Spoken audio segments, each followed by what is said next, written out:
History is replete with tales of extraordinary military campaigns, from grand conquests to daring missions. However, one episode from the annals of warfare stands out as particularly unusual: the Emu War.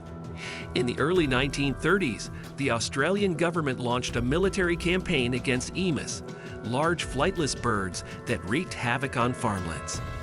This peculiar chapter in military history has left historians scratching their heads and continues to baffle the curious. In this video, we will explore the motivations behind this military campaign and the unexpected challenges faced by the Australian military in this unconventional conflict, all of which continue to baffle historians and entertain history enthusiasts around the world. So make sure to like our video and subscribe to our channel. Background to the Great Emu War.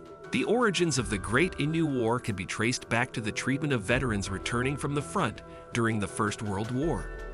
The First World War would prove to be the deadliest conflict in Australian history, with the number of casualties surpassing even those incurred during the Second World War. A lot of veterans came home from war with horrible injuries that made it impossible for them to find work. Ultimately, the government formulated a plan that would both aid the veterans and contribute to Australia's food supply. Veterans were encouraged to cultivate the land, which was partitioned into small plots. Many people accepted the challenge. Approximately 5,000 people settled in Western Australia, where wheat grew best under the conditions, and it was in this region that the problems with the emus arose. A large flightless bird, the emu, is one of Australia's national symbols. They weren't, however, always seen as a harmless symbol of national identity. In the past, they were seen as pests threatening the livelihood of farmers who had to live alongside these animals. In 1932, the Australian government implemented a drastic course of action by mobilizing the military to address the issue. What happened next would be referred to as the Great Emu War, the emu problem, and the arrival of the military. The Emu War had its origins in Western Australia during the Great Depression. The drought wasn't just hard on Australia's farmers. Wildlife was suffering too. In search of food and water, an army of 20,000 emus migrated into the farming areas around Western Australia, doing particularly bad damage to the crops and structures around Chandler and Walgoolan. Faced with mounting losses, desperate farmers appealed to the government for assistance. By destroying fences and trampling crops, they inflicted significant financial losses on the farmers.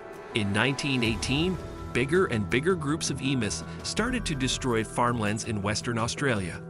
By 1922, the government declared them as pests that needed to be exterminated. Local farmers armed themselves and futilely attempted to dissuade emus from consuming and trampling their harvests. However, the sheer number of emus was overwhelming, and the birds proved to be surprisingly resilient. In most cases, it took multiple shots to cause a single bird to become conscious of being shot. Struck by this atypical peril, the farmers submitted a formal request to the government for aid. In light of the crisis, George Pearce, the Defence Minister of Australia, sent an army of 3 men to confront this unexpected threat. A seasoned veteran of World War I, Major Gwynedd Purves Wyn Aubrey Meredith, took over command of the expedition. Surgeon S. McMurray and Gunner J. O'Halloran accompanied him. They were armed with 2 Lewis machine guns and 10,000 rounds of ammunition. This unlikely trio led a strange and unprecedented military operation against the emus. The Emu War begins. When the soldiers arrived in Western Australia on November 2, 1932, they were ready to fight the emus. There was only one simple plan in their minds: use the machine guns to kill a lot of emus. Of course, things were very different on the ground. Emus proved to be agile and swift, making them difficult targets. They tried to lead the emus into a trap with the help of the local farmers, but the birds didn't stick together as planned. Instead, they were spread out, making them hard to hit. Many rounds of ammunition were used, but the troops were only able to kill a few dozen emus on the first try. Later that day, when they saw a small flock, the Australians tried again, but the results were the same. After 2 days, Meredith and his team planned an attack at a nearby dam with careful planning. They waited in silence as a battalion of around 1,000 emus approached the water. Overhead, the Australians fired their Lewis machine gun, But after a few shots, the gun was jammed, and the Emus were able to get away with only a few casualties. Major Meredith didn't give up and came up with a totally different plan. In the hopes that being able to move around would give them an advantage, he put one of the machine guns on a truck.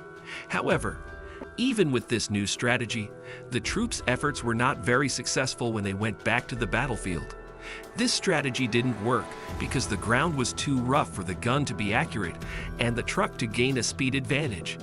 Even though they were persistent, most of the Emus got away without getting hurt. Only 30 Emus had been killed by the third day. Compared to an army of 20,000 Emus, this barely made a dent. The end of the campaign. After a few weeks of trying to stop the Emus, the soldiers had used up most of their ammunition, and the operation was being made fun of by the public. Admitting defeat, Major Meredith formally withdrew from the military in December 1932. It appeared that the Emus had won in this unorthodox conflict. According to the official report, approximately 300 Emus were killed during the operation. Meredith and his team were reassigned to Western Australia on November 13. The attacks continued, with claims of around 100 Emus being killed per week. Meredith was recalled on December 10, at which point the operation concluded. The commander claimed 986 kills with 9,860 rounds used, with a further 2,500 dying of injury. However, this number is subject to considerable dispute and is probably considerably exaggerated. The aftermath of the Great Emu War, the Emus kept damaging crops. Unfortunately, the farmers' rifles were not enough to solve the problem, and they asked the government for help 3 more times in 1934, 1943, and 1948, but each time they were turned down. The emu problem was gradually resolved through the implementation of barrier fencing. In Australia, the Great Emu War caught people's attention and quickly became a source of great amusement as the media portrayed it as a series of comedic antics that wouldn't seem out of place in a Looney Tunes cartoon. But behind it were the pains of tens of thousands of farmers who lost their source of livelihood and became homeless. It was a serious matter in the end, and no matter how comical the war was, many people became homeless and struggled to survive. Many Emus, too, lost their lives. Historical bafflement. The Emu War, a bizarre military campaign against Emus in Australia during the early 1930s, continues to confound historians and spark curiosity in contemporary times.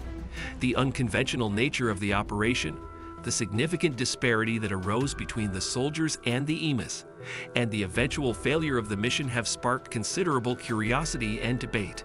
Historians, to this day, remain baffled by the Emu War. Was it a serious attempt to protect farmers' livelihoods, or was it a misguided and poorly planned operation? Some view it as a testament to the indomitable spirit of the emu, while others see it as a humorous reminder of the unpredictability of history. To this day, it stands as a symbol of both determination and farcicality, a testament to the fact that not all military campaigns have a straightforward and victorious conclusion. I hope you enjoyed the video and found it entertaining. If you did, give it a thumbs up. Don't forget to subscribe to our channel and activate the notification bell for more valuable content like this. Thanks for watching.